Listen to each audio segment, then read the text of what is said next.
avec la normalisation, les accords d'Abraham entre Israël et les Émirats arabes unis, on avait cru à un moment donné en Israël qu'en cas de confrontation, Abu Dhabi se rangerait aux côtés de l'État hébreu.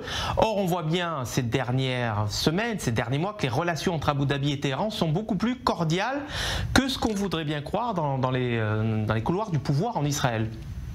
Tout à fait, elles sont en tout cas mesurées. Les Émirats arabes unis ont fait savoir à plusieurs reprises qu'ils restaient neutres et qu'ils le seront dans l'hypothèse d'une confrontation armée entre Israël et l'Iran. Un haut responsable émirati, le conseiller pour la sécurité nationale des Émirats arabes unis, s'est d'ailleurs rendu en Iran il y a plusieurs semaines pour assurer la neutralité de son pays auprès des autorités de Téhéran. Il faut savoir que les Émirats arabes unis, qui est une puissance traditionnellement neutre, mais c'est aussi un pays fragile, et nous le voyons aujourd'hui, la fragilité, la précarité de ses défenses anti-aériennes, qui est même incapable de faire face à des drones. Donc, dans l'hypothèse d'une guerre, évidemment, il serait extrêmement fragile. Il faudrait imaginer qu'un seul missile tombe sur une tour d'affaires à Dubaï pour que toute la bourse émirati s'effondre. Les Émirats arabes unis seraient donc incapables de faire face à une telle menace. C'est une puissance neutre, mais sa neutralité vis-à-vis de l'Iran ne l'empêche pas